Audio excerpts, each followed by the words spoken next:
is a higher family. He's the Most High, holy and eternal, King of all kings, the only true wise and living God, the Almighty. So hello. So coming on really under our channel, Nation of Israel. Now, as you recall, we had actually started this channel of content to really focus on our path to return to Yahuwah. Because as you recall, we've been explaining that Yahuwah very, very much is now calling us as his people, Israel, to come to realization really of our true identity and to do the necessary, which is to begin now to yearn to return to the covenant and laws correctly, ideally.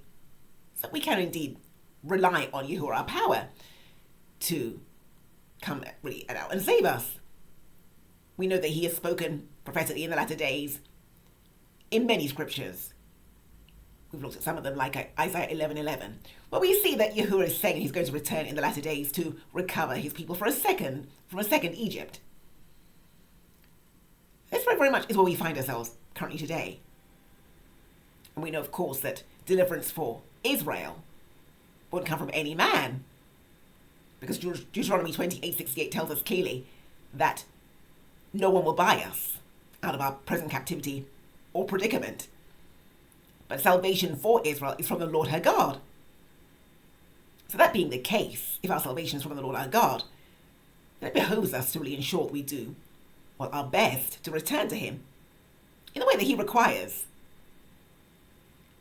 So we're ready to expand this Nation of Israel channel of content into just purely exploring that question via a Wednesday fast day, which we proclaimed as a global day of fasting for our people, well, everywhere, wherever we happen to be residing in the world today.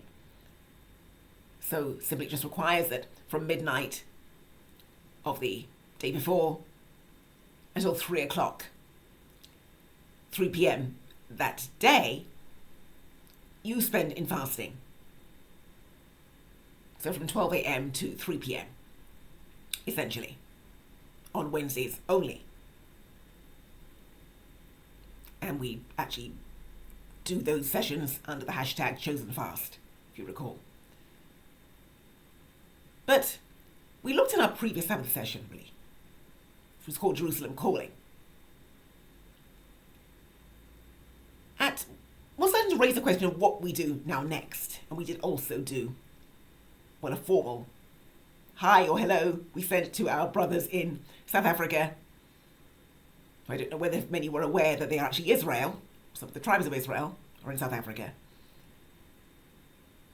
But now, very, very much wanting to now expand this channel of content to really, well, build on that theme and now start to reach out really to our brothers, well, right across the diaspora.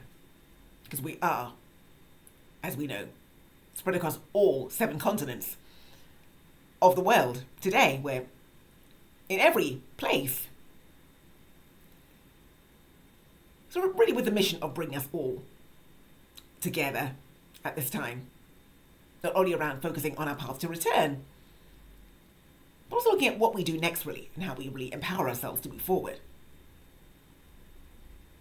We see that really in many cases, but in all the countries of the earth where we reside,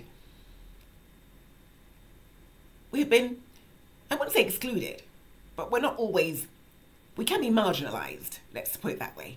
And in some countries, more so than others. I mean, we even heard, for those who were switched on, and we have really been watching the narrative around the Chosen, who also is of Israel.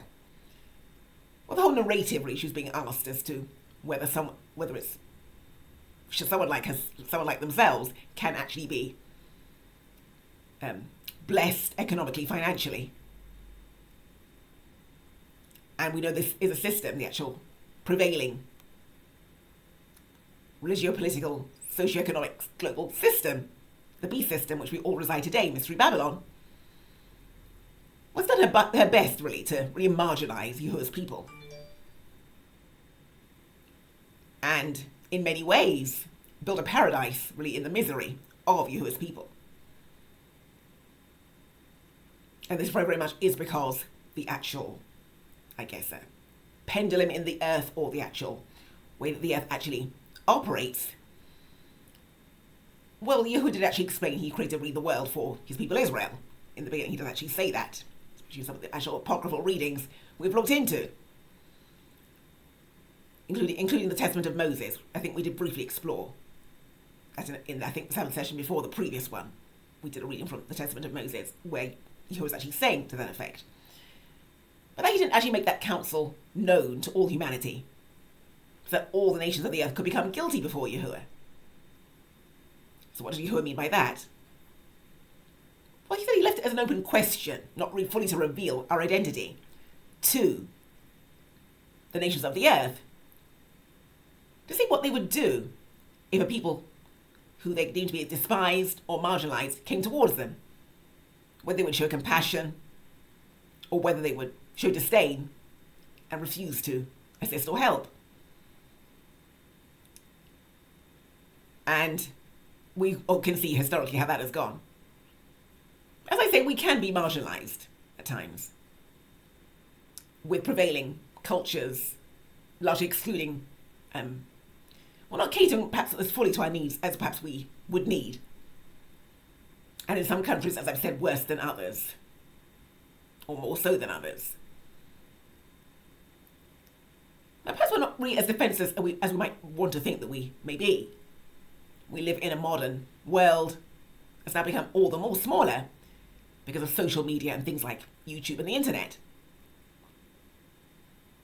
So I'd not really like to exploit that.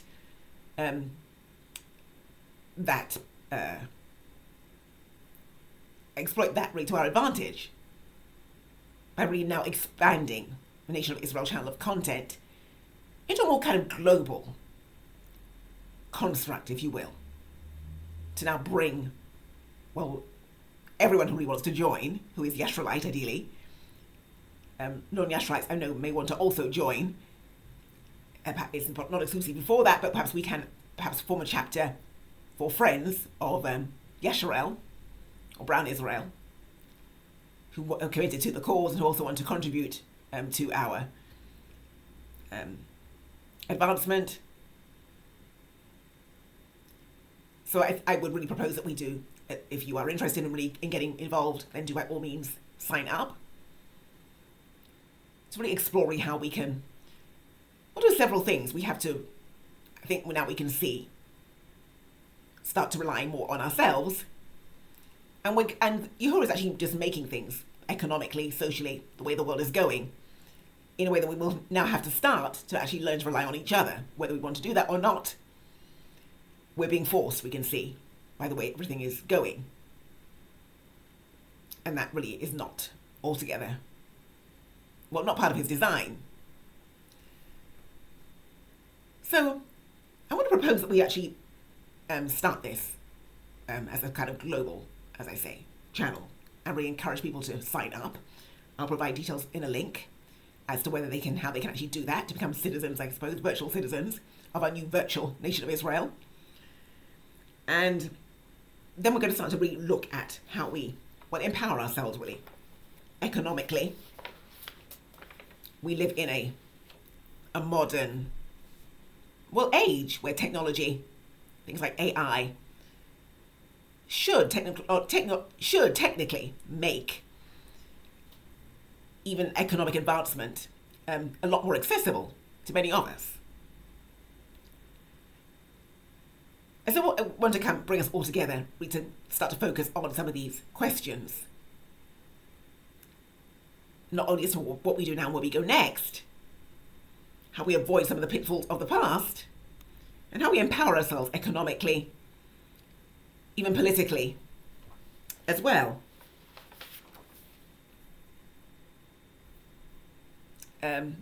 But what I would say is that I know this has been done many times previously in the past.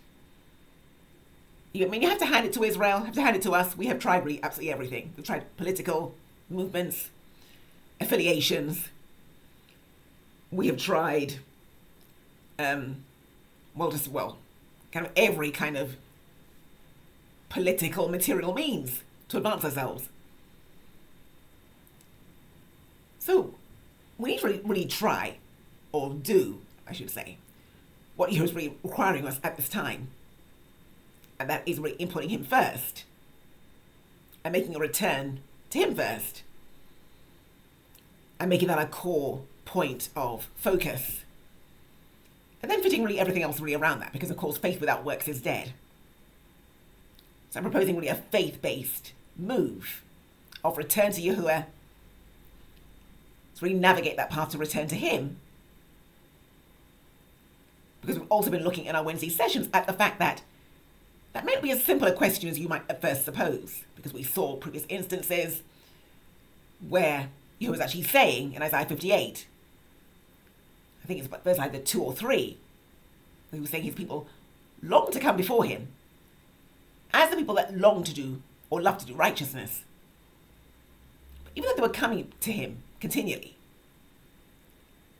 they still weren't giving him exactly the sort of response he was actually looking for in terms of their actual heart state.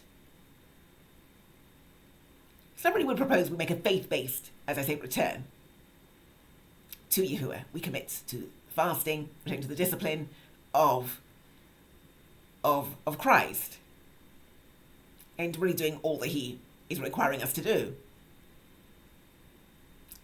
And then we approach these other questions around empowerment, and also seeing also how we can also support each other as well, and what we can do.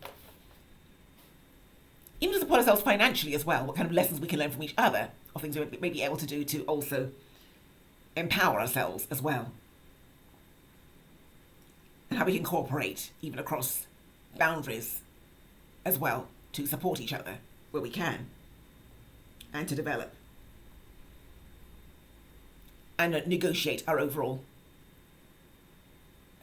recovery as well, because as a nation of people, we are very, very much determined to recover.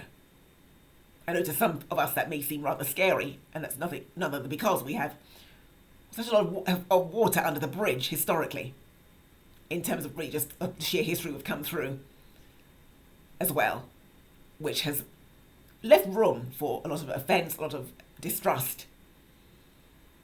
But these are all things that we must now negotiate if we are, even as individuals, to survive. And so I'm advocating we now all come together really to start to actually address some of these questions.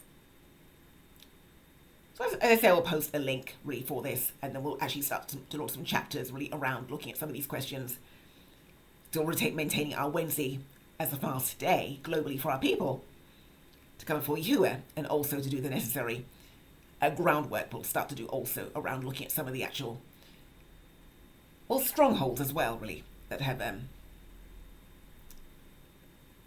been a consequence of the history that we have literally just come through, which we're now beginning to actually throw off the actual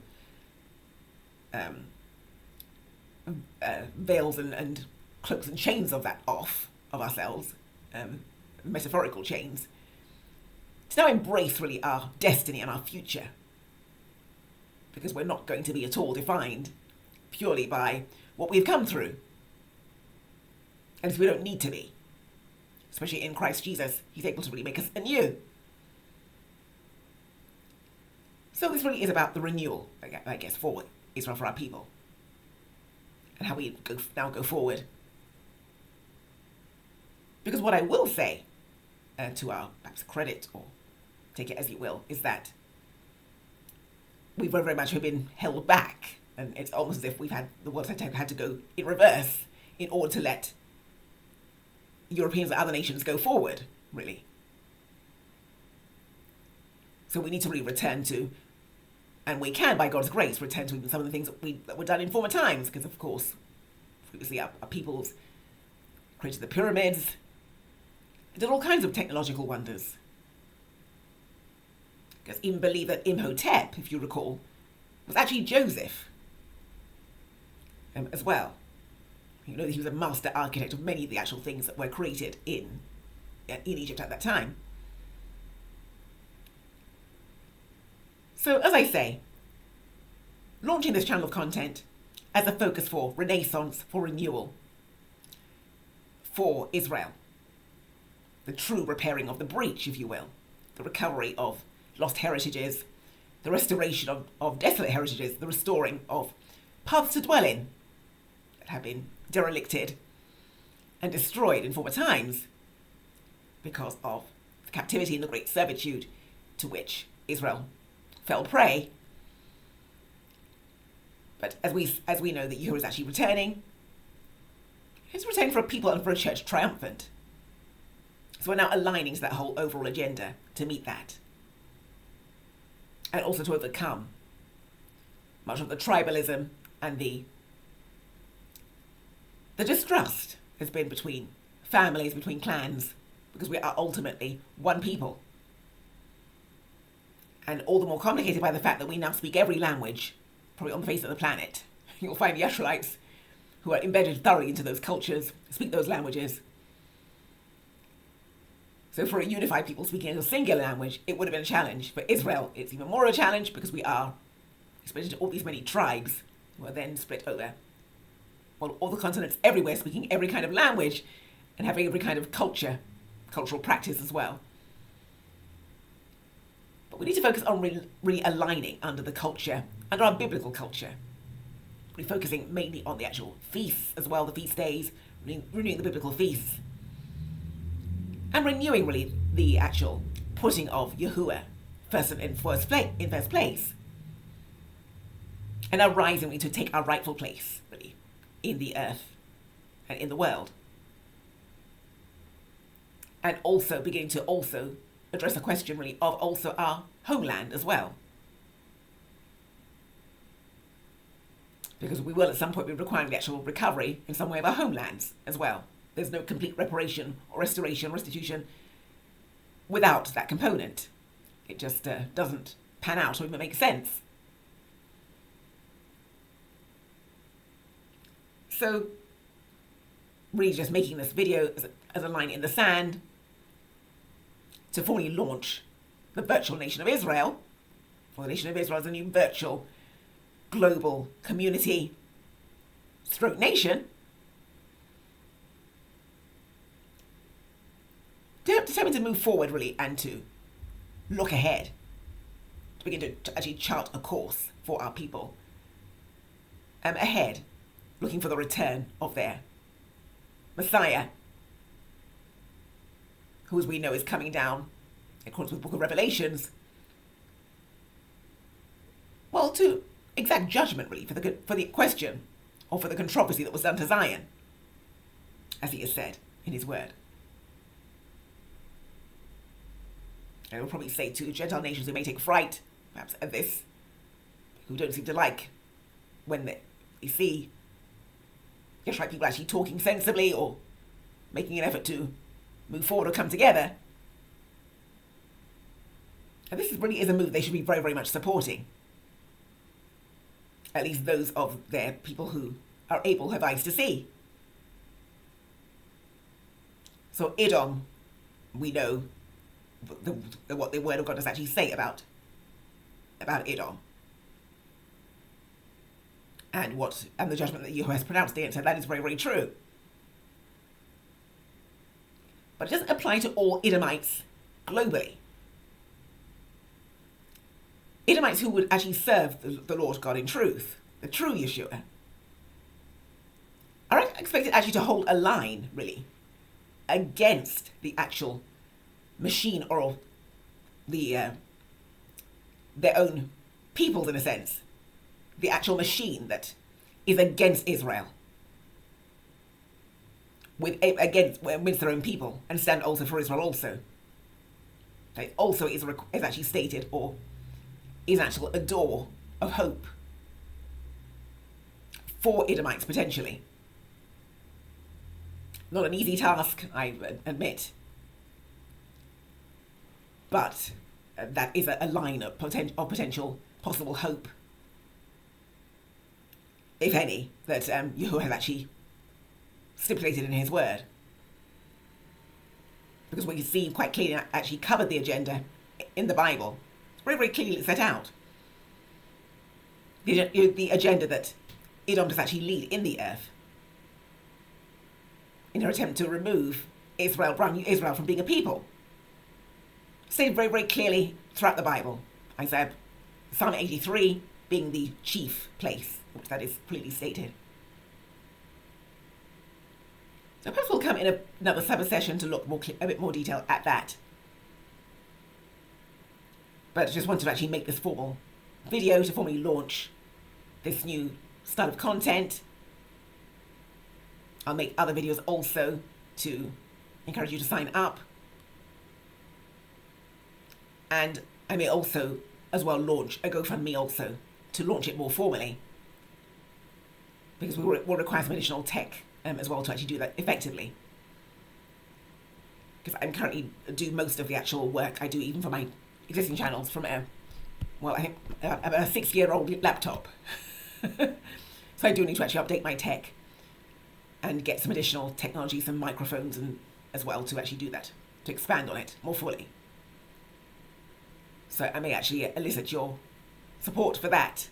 If you'd like to make donations, there is also a channel, or there is an ability on our website to do that. I'll post a link to that also, and that will be greatly appreciated. So that's all I will say, really, for now, on that. So, welcome. So this is the beginning then of our virtual community, Nation of Israel. So look forward to welcoming citizens and friends of our virtual nation in due course. Thank you for your time. So we are the repairers of the breach, as per Isaiah 58:12. #, we'll restore his paths. Bye for now.